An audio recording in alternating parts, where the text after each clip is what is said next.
Pegue a palavra de Deus comigo. Vamos no Evangelho de Mateus, capítulo 17. Vamos ler aqui, a partir do versículo de número 14. Este fato que nós vamos ler, ele está relatado em 3 evangelhos. Mateus nos relata esse fato, Marcos nos relata também este fato, e Lucas também nos relata este fato. E em cada evangelho que nós lemos esse fato, nós encontramos algo interessante. Mateus diz que esse moço ele era lunático. Marcos nos diz que ele era epilético. Lucas diz que ele tinha um problema mental, que ele possuía um tipo de autismo. Cada um dos evangelistas, eles nos dão uma versão diferente para o fato que este moço enfrentava na sua vida. Diz aqui no versículo 14: e quando chegaram à multidão, aproximou-se-lhe um homem, e pondo-se de joelhos diante dele, e dizendo: Senhor, tem misericórdia de meu filho, que é lunático e sofre muito, pois muitas vezes cai no fogo e muitas vezes na água. E trouxe-o aos seus discípulos e não puderam curá-lo.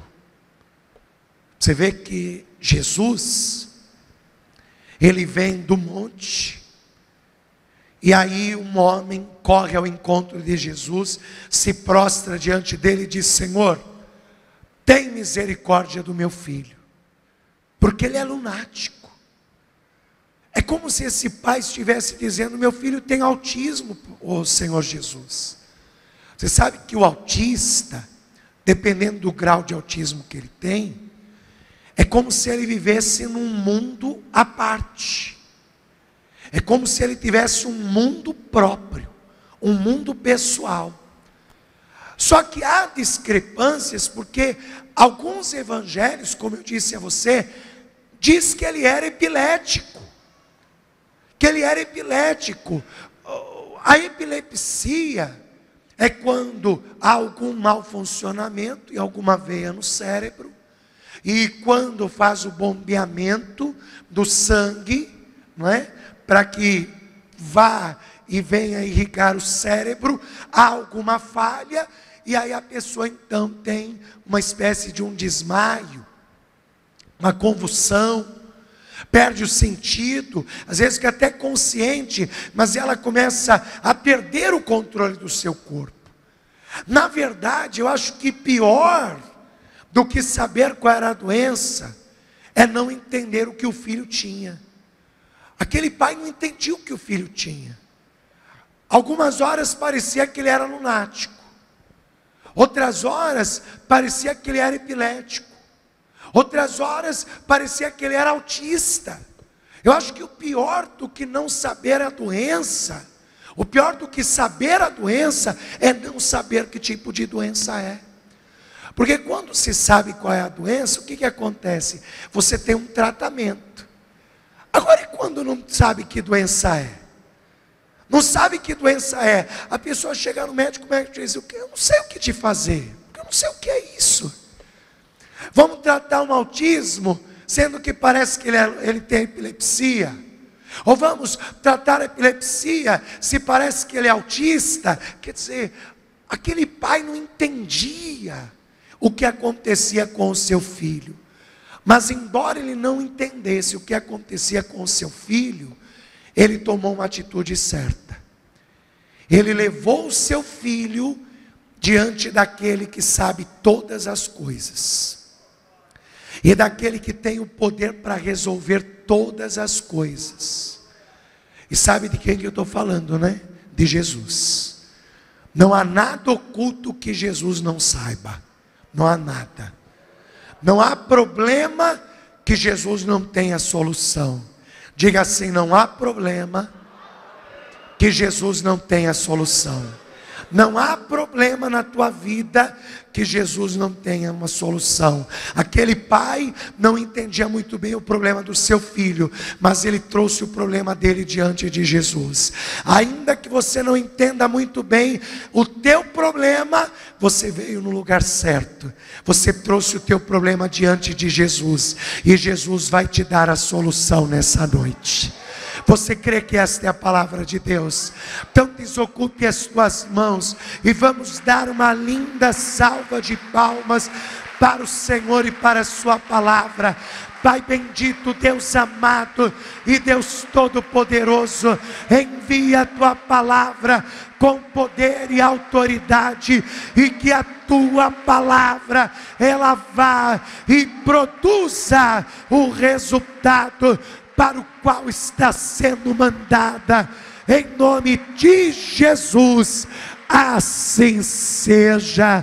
Digam todos: assim seja. Diga graças a Deus. Pode tomar o teu assento, mas eu convido você a prestar atenção no que a palavra de Deus tem a dizer ao teu coração nessa noite. Jesus estava voltando do monte. E o que Jesus tinha ido fazer no monte?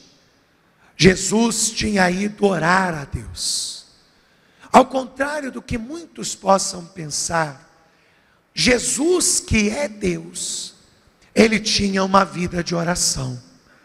E olha que Jesus, ele podia dizer assim: eu sou o filho de Deus, eu oro para mim mesmo porque eu sou Deus.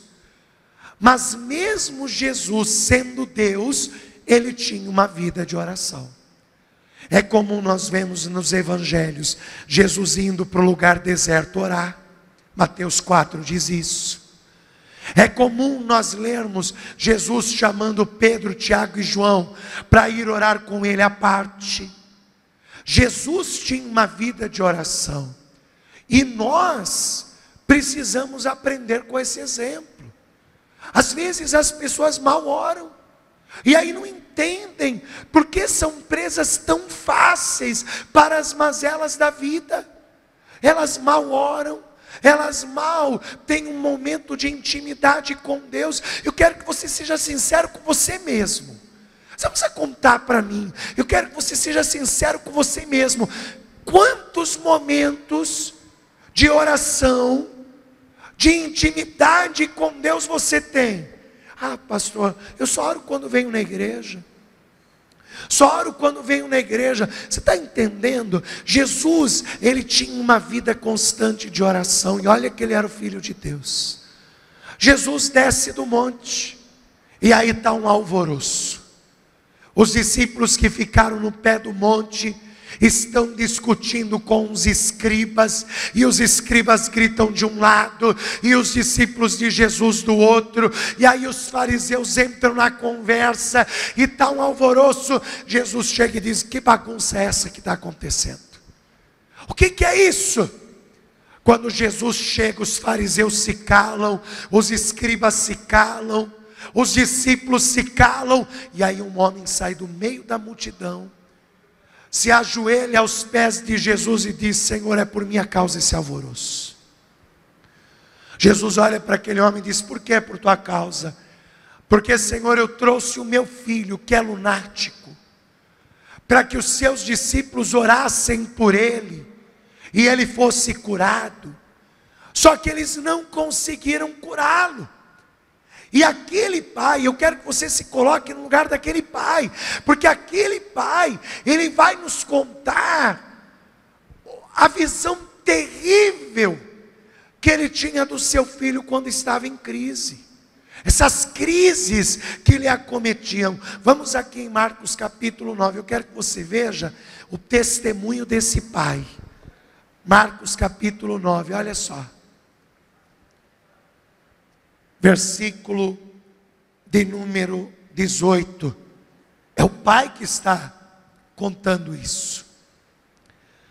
Ele está dizendo, e esse mal, quando apanha, onde quer que o apanha, a primeira coisa, tinha hora para isso atacar o filho dele? Não tinha hora. Não importava se estava em casa ou se estava na rua, se estava trabalhando ou se estava em lazer, não importava se estava com a família ou se estava sozinho. Quer dizer, não tinha hora para esse mal apanhar ele. Não tinha hora. Esse pai está dizendo para Jesus, esse mal, quando apanha, quer dizer, em qualquer momento, em qualquer hora, esse mal apanhava o seu filho, despedaça-o. Você sabe o que significa isso? Que quando esse moço tinha esses ataques, ele se machucava, ele se debatia tão forte, que ele se machucava, ele ficava com hematomas, com cortes. Era uma coisa feia, não era de cair e ficar paradinho, não. Ele caía e se debatia, e era tão forte, que ele se cortava, que ele ficava com roxidões no corpo. Aquele pai, ele via o seu filho sendo despedaçado, naqueles momentos de crise, e ele não podia fazer nada. E ele diz mais, e ele espuma. Quer dizer, imagina aquele filho, além de estar se debatendo, a boca começava a espumar. É como se você pegasse um pacotinho daquele de Eno, né? E aí você coloca na boca, a boca começa a espumar. E aquele filho começava a espumar pela boca. Você vê, mistura sintomas de um ataque epilético com sintomas de uma crise, né, de autismo severa. E esse pai não tem um diagnóstico para o seu filho, porque ele diz mais, e ele espuma e range os dentes. Você já viu uma pessoa com bruxismo? Misericórdia, pastor, que negócio de bruxa é esse? Não tem nada a ver com bruxa. O bruxismo não digo uma enfermidade, a medicina não sabe dizer muito bem a causa do bruxismo. Acontece em algumas crianças, que a criança quando está dormindo, ela arranja os dentes, ela começa geralmente quando a criança, ela teve um dia muito ativo, não é? Um dia que ela foi muito ansiosa, brincou muito, às vezes acontece isso. Então a medicina chama isso de bruxismo. Há adultos também, que em dias que eles estão muito cansados, eles têm esse ranger de dentes. E é uma coisa que dá uma gastura. Uma coisa assim que eu vou te dizer assim, dá uma agonia, não, dá aquela gastura, sabe quando a pessoa tem gastura de pegar em certos tecidos, aí dá aquele arrepio estranho, a pessoa ela começa a ouvir, aquilo começa uma hora a deixar a pessoa desconfortável. Então você imagina aquele pai, ele vê o filho se machucando, ele vê o filho espumando, ele vê o filho rangendo os dentes, e vai se secando. O que significa isso? Ele vai se engravinhando todo. Aquele menino começa a se engravinhar, sabe, engravinha as mãos, os braços, os pés, ele começava a se engravinhar, e aquele pai olhando, e ele não podia fazer nada pelo filho, ele não conseguia fazer nada pelo filho, e o próprio Senhor Jesus pergunta há quanto tempo que isso estava acontecendo com ele, e era muito tempo. Diz aqui, versículo de número 21, e perguntou Jesus ao pai dele, quanto tempo há que lhe sucede isso? E ele disse-lhe: desde a infância. Meu irmão, a infância, ela está entre os 5, 7 e 10 anos de idade. Então você imagina se esse menino aqui, ele já tivesse os seus 16, 17 anos de idade. Desde os seus 5 anos, ele tinha essa perturbação. Você imagina só esse pai, desde os 5 anos, quando o menino era pequeno, o pai controlava, o pai segurava. Só que aí vai crescendo, a criança vai crescendo, e ele vai se tornando um homem. Sua força já não é mais a mesma, é muito mais forte. E o problema vai aumentando, o problema vai se tornando maior. E quando esse pai diz que há tanto tempo acontece isso com o filho, ele diz assim para Jesus, e ele diz assim, ó: e muitas vezes o tem lançado no fogo e na água para o destruir, mas se tu podes fazer alguma coisa, tem compaixão de nós e ajuda-nos. Você percebeu que Mateus diz assim: ajuda o meu filho, tem compaixão do meu filho. Só que Marcos diz: tem compaixão de nós. Porque qual é o pai que quando o filho sofre, ele não sofre junto? Às vezes o pai até fica ali calado, não é? Tenta manter a postura, só que ele sofre junto com o filho. Você acha que aquele pai não estava sofrendo de ver o filho naquele estado? Você acha que aquele pai não sofria? E você acha que ele não tentou várias coisas para tentar resolver aquele problema? Eu te garanto que se alguém dissesse para ele: olha, vai em tal lugar, que ali tem um curandeiro que vai curar teu filho, ele estava lá. Se alguém dizia para ele: faz isso aqui, ó, que o teu filho vai melhorar, você acha que ele não fazia? Se alguém olhasse para ele e dissesse: olha, vai pedir uma oração naquela igreja lá, que lá tem um pastor que cura, você acha que ele não ia lá? Esse homem fazia qualquer coisa, só que de tanto procurar a cura do filho, não é que ele não acreditasse mais, mas ele já estava saturado dentro de si. Não é assim? Às vezes você começa a buscar uma coisa, e busca, e a coisa não muda, a coisa não se resolve, a coisa não se conserta. Não é que você deixou de acreditar, não é que você deixou de acreditar. Nunca aqui na tua boca você vai dizer: meu filho não tem mais jeito. Aqui você diz: meu filho tem jeito. Só que lá no fundinho, num cantinho velado do teu coração, você diz assim: mas será? Já faz tanto tempo que está esse problema. Aqui não, aqui diz: ele vai ficar bom. Aqui diz: não, meu casamento vai ser restaurado. Só que lá no fundinho, tanto tempo lutando pela solução de uma causa, e aí lá no fundinho vem aquela vozinha que diz: mas será? Já faz tanto tempo. Será? Eu já convivo com esse homem tanto tempo desse jeito, ele nunca mudou. Será? Aqui não, aqui diz: eu creio, aqui diz: ele vai mudar. Só que lá no íntimo tem uma duvidazinha, lá no íntimo tem alguma coisinha que vem e fala: poxa, mas faz tanto tempo que você ora pelo teu filho, e o teu filho nunca mudou. Será que ele vai mudar mesmo um dia? Puxa, você ora tanto pela tua esposa há tanto tempo, e até hoje ela não mudou. Será que algum dia ela vai mudar? Aquele pai, ele olha para Jesus e diz: Senhor, se tu podes fazer alguma coisa, ajuda-nos, socorre-nos. Veja, ele está dizendo: se tu podes.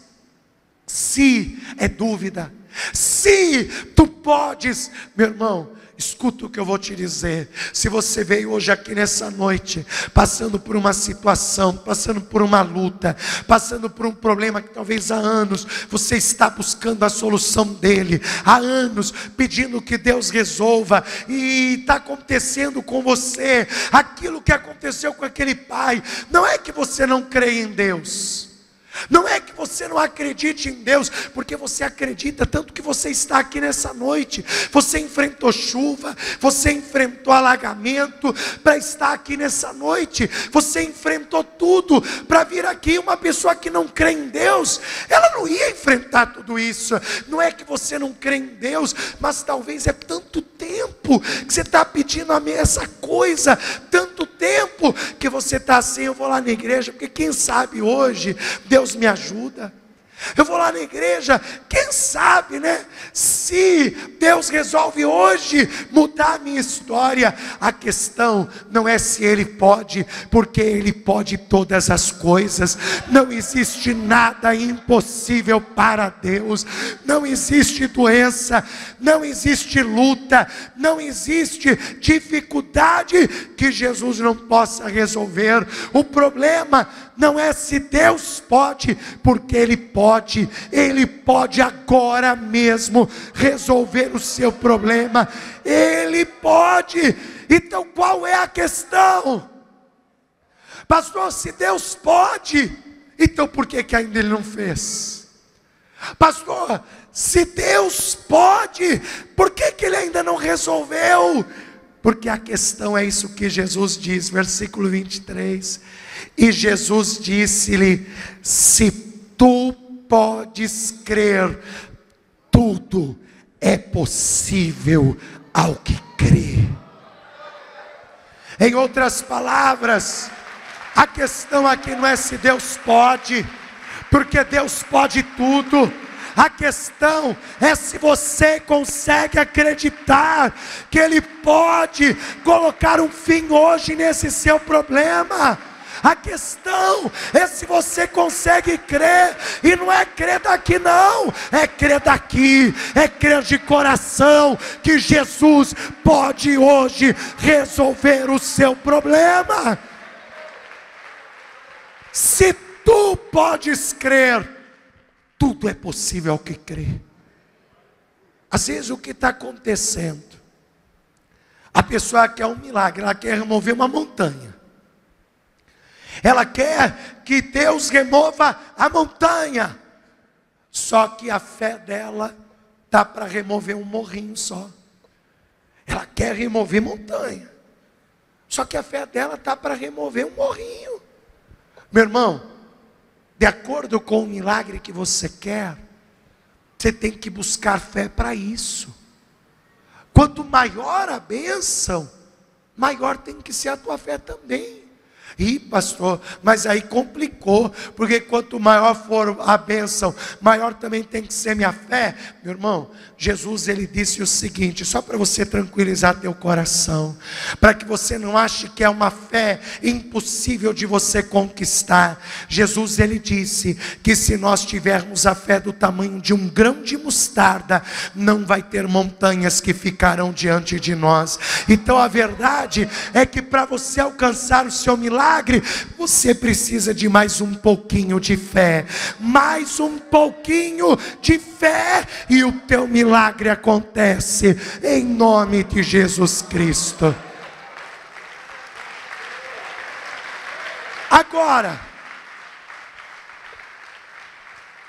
se você sente, pô pastor, a minha fé não está sendo suficiente, o senhor está falando aí, a minha fé está meio abalada, aqui não diz, mas aqui eu sinto, pastor, minha fé é um pouquinho fraca, eu sinto como o senhor disse, aquela vozinha que diz, será, já faz tanto tempo que você ora por isso, já faz tanto tempo e nunca mudou, nunca aconteceu, será que um dia vai acontecer? Pastor, aqui não. Aqui diz que crê, aqui diz que acredita, aqui na boca diz que vai acontecer, só que lá no fundo, eu sinto, pastor, como se alguma coisa não fosse, como se alguma coisa não pudesse. Eu sinto. Aquele pai, quando ouviu as palavras de Jesus, ele entendeu o que Jesus estava dizendo, e imediatamente ele se lançou aos pés de Jesus, e ele com lágrimas disse, Senhor, eu creio, eu creio, mas ajuda-me a superar a minha incredulidade. Meu irmão, você tem que aprender essa lição. Quando a sua fé, você achar que a sua fé não é suficiente para o milagre acontecer, recorra a Jesus, se lance aos pés de Jesus e diga: Senhor, eu creio em Ti, eu creio no Teu poder, mas a minha fé não tem estado muito forte. Senhor, ajuda a minha fé, aumenta a minha fé, e eu te garanto que Jesus vai te dar fé, vai aumentar a sua fé, vai acrescentar a sua fé, e vai tirar toda a incredulidade do teu coração. Versículo de número 25. E Jesus, vendo que a multidão concorria, repreendeu o espírito imundo, dizendo-lhe: espírito mudo e surdo, eu te ordeno, sai dele, e não entres mais nele. E ele, clamando e agitando com violência, saiu. Agora, vamos aqui nos colocar no lugar da multidão. A gente sabe que o demônio saiu porque a gente está lendo aqui, não é? Mas, olha o que a multidão viu. E ficou o menino como que, gente? Como morto. De tal maneira que muitos diziam que estava, como que ele estava? Esquece a parte que nós lemos, que o demônio saiu.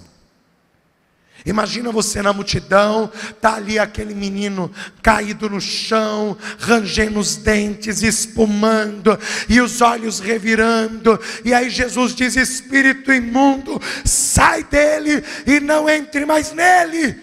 E de repente aquele menino fica como morto. Aparentemente a situação melhorou ou piorou? Eu sei que o demônio saiu porque eu li, mas digamos que a gente não tinha lido isso.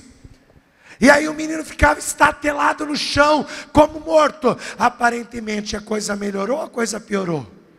Piorou. Ah, peraí, antes ainda ele estava aqui rangendo, mas estava vivo. Agora ele morreu. A coisa piorou. Não é assim às vezes? Às vezes você está na igreja, você começa a fazer campanha, aí em vez de melhorar, a coisa começa a piorar. Você olha e fala: rapaz, eu comecei a fazer essa campanha de oração e a coisa piorou. A coisa está pior. Menino, eu comecei a ir para a igreja e a coisa começou a desandar. Em vez da massa se acertar, começou a desandar tudo. O que é isso? Você quer que te fale o que é isso? No mundo espiritual, Deus já deu ordem para o diabo largar a tua vida. No mundo espiritual, Deus já deu ordem para o diabo sair da tua saúde, sair da tua casa, sair dos seus negócios, sair da sua empresa. A ordem já foi dada.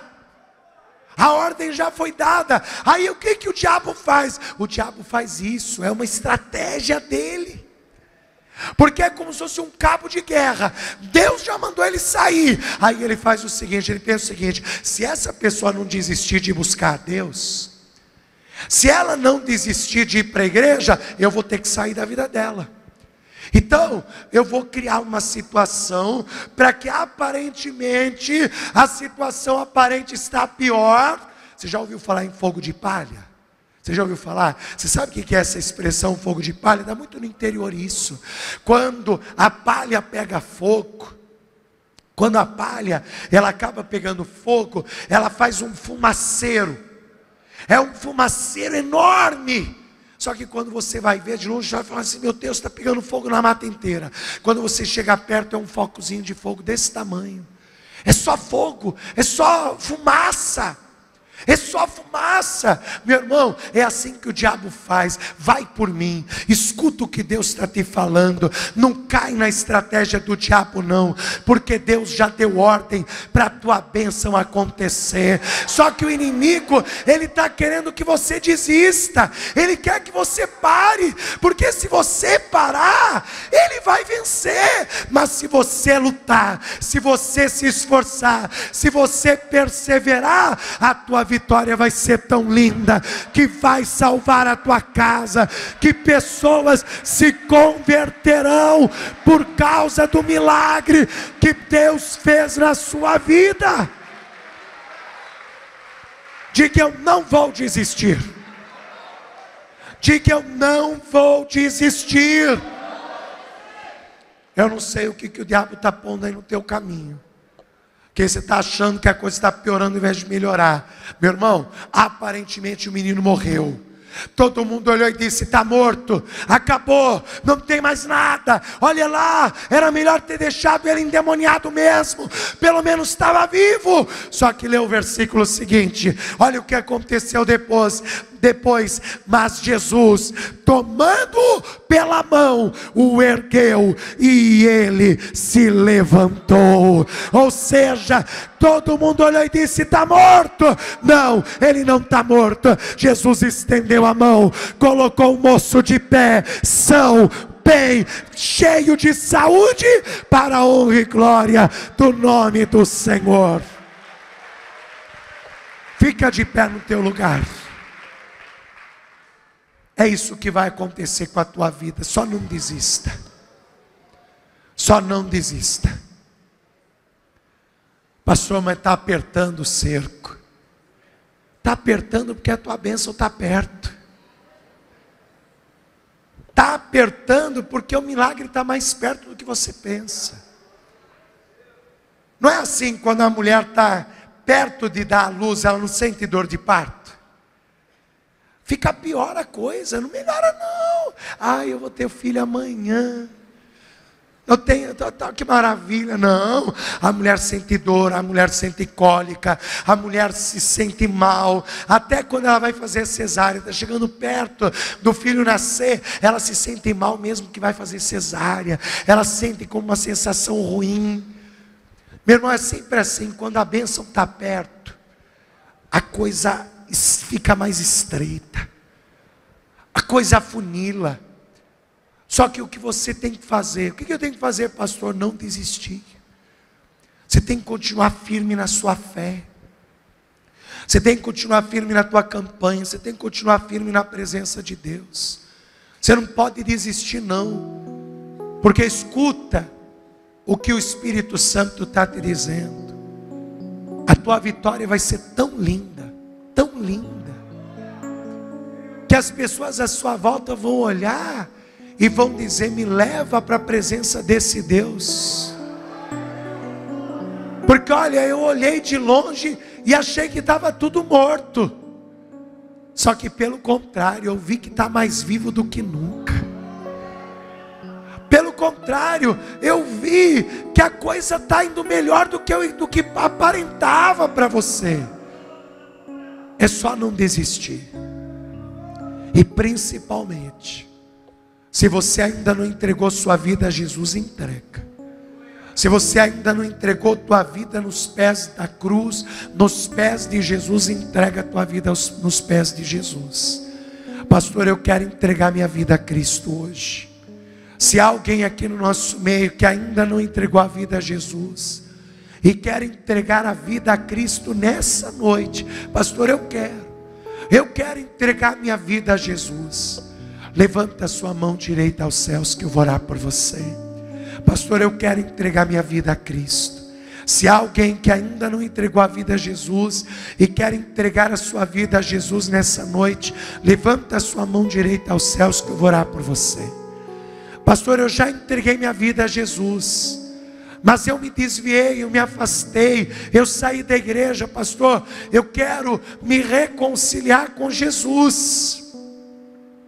Se há alguém aqui no nosso meio que quer se reconciliar com Jesus, vem aqui diante do altar que eu vou orar por você. Pastor, eu quero me reconciliar com Jesus. Isso, vem. Vem se reconciliar com Jesus. Vem se reconciliar com Cristo. Vem se reconciliar com Jesus hoje. Vem cá. Se você às vezes tem se sentido como um filho pródigo, como uma filha pródiga, vem se reconciliar com Jesus. Volta para a casa do teu pai nessa noite. É só você vir aqui à frente que eu vou orar por você. Pastor, eu já estou na igreja, mas eu vou falar uma verdade, pastor. É como o senhor disse aí. A minha boca não diz, mas às vezes eu sinto como se a minha fé não fosse suficiente para alcançar o milagre que eu preciso. Pastor, ora por mim para que Jesus aumente a minha fé. Se você quer que eu ore por você para que a sua fé aumente, vem aqui diante do altar. Vem cá que eu vou orar para que Deus aumente a tua fé. Eu vou orar para Deus aumentar a tua fé. E eu não vou só orar não, eu vou te ensinar. Eu vou te ensinar a aumentar a fé. Você quer aprender a aumentar a fé? Eu vou te ensinar. Primeiro a gente vai orar, depois eu vou te ensinar a aumentar a fé. Se você puder, dobra o teu joelho comigo. A igreja estenda as mãos em direção destas vidas. Você que está se reconciliando com Jesus, ore assim comigo. Meu Deus e meu Pai, neste momento eu peço perdão dos meus pecados, das minhas falhas, e quero pedir que o Senhor renove as minhas forças, renove a minha fé para caminhar na tua presença. Senhor, me fortaleça em nome de Jesus. E você que quer que Ele restaure a tua fé, que Ele aumente a tua fé, ore assim: meu Deus e meu Pai, eu quero pedir que neste instante o Senhor venha aumentar a minha fé. Senhor, Tu sabes o milagre que eu desejo, e Tu sabes a fé que eu necessito ter para alcançar este milagre.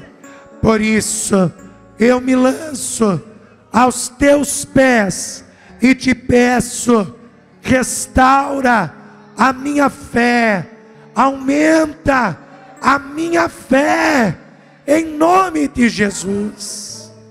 Deixa eu orar por você agora. Pai bendito, Deus amado e todo-poderoso, Senhor, eu oro por estas vidas que estão se reconciliando contigo nesta noite. Senhor, perdoa-lhes os pecados, as falhas, os erros, e que o Senhor esteja a restaurar a vida deles na Tua presença. Restaura, Senhor, o ânimo e a fé deste homem e desta mulher. Meu Deus, restaura as forças desta pessoa para que ela caminhe contigo. Olha para este teu filho e filha que já está na tua casa, mas está fazendo como aquele pai que se lançou aos pés de Jesus e disse: Senhor, ajuda-me a superar a minha incredulidade. Ajuda, Senhor, esse homem. Ajuda, Senhor, esta mulher. Aumenta a fé desta pessoa, que ela supere a sua incredulidade, que ela supere a sua falta de fé, e que em nome de Jesus ela vença esta situação. Pai, ensina esta pessoa a aumentar a sua fé. Ensina esta pessoa a aumentar a sua fé, meu Pai. Em nome de Jesus, que assim seja feito, para a glória do teu nome. Amém. E graças a Deus. Diga graças a Deus.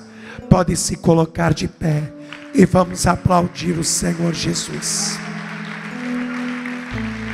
Eu falei que eu vou te ensinar a aumentar a fé.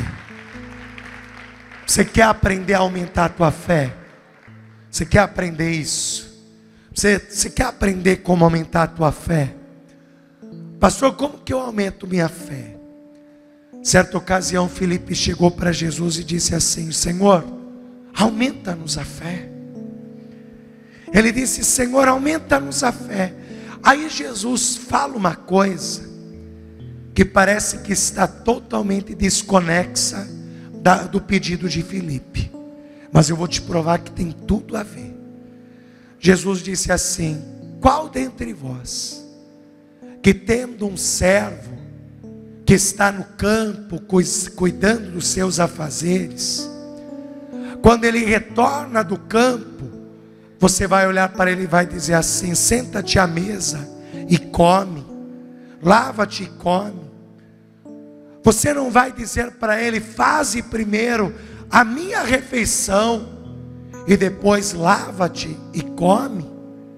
Jesus então completa dizendo assim: se você fizer só o que te é mandado, servo inútil você será. Parece que não tem nada a ver com o que Filipe pediu, mas tem tudo a ver. E eu vou te provar isso.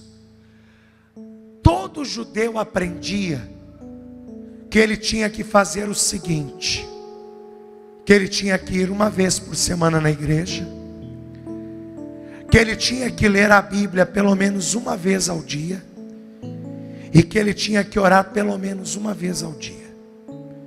Diante disso que eu acabei de te dizer, Jesus disse: se você fizer só o que te é mandado, servo inútil você será. Quer dizer, se você vem na igreja uma única vez por semana, se você lê a Bíblia uma vez por dia só, se você ora uma vez por dia só, como que você quer que a sua fé aumente? Agora, se você vir mais do que uma vez na igreja por semana, olha o que Jesus estava dizendo: se você fizer além do que te é mandado, se você vir na igreja mais do que uma vez por semana, se você ler a Bíblia mais do que uma vez por dia. Ah, pastor, mas ler a Bíblia é tão complicado. Vai ler um salmo, meu filho. Lê um salmo de manhã, lê um salmo à tarde. Jesus disse: se você ler a Bíblia mais do que uma vez por dia, e se você orar mais do que uma vez por dia, a sua fé já vai melhorar, a sua fé já vai aumentar. Começa a fazer isso. Começa a vir mais do que uma vez na igreja por semana. Começa a ler a Bíblia mais do que uma vez. Tem gente que nem lê a Bíblia. Tem gente que passa o dia inteiro, não pega a Bíblia para ler uma vez só. Começa a ler a Bíblia. Ora. Ah, pastor, mas orar é tão complicado. É nada, meu filho. Você não faz sua refeição, você não almoça, você não janta, você não toma café da manhã. O que é um minutinho de oração? Você fechar os teus olhos ali diante do teu prato, diante do teu café, diante do teu almoço, diante da tua janta, e você fazer uma oração de um minutinho em silêncio ali. Fecha o teu olhinho e você fala: Senhor, eu te agradeço por essa refeição. Jesus disse: se você orar só mais uma vez, mais do que uma vez por dia, a tua fé vai aumentar. Começa a fazer isso, e eu te garanto que esse desânimo vai acabar. Eu te garanto que estou fraco, não vai ter mais. Você vai se sentir forte, sua fé vai aumentar, sua fé vai ficar maior. Amém? Faz isso. Não é nenhum bicho de 7 cabeças, não. Qual é o mínimo? Ler a Bíblia uma vez ao dia, orar pelo menos uma vez ao dia, e vir à igreja pelo menos uma vez por semana. O que você fizer além disso vai ajudar a tua fé. O que você fizer mais do que isso, a tua fé vai aumentar. Amém?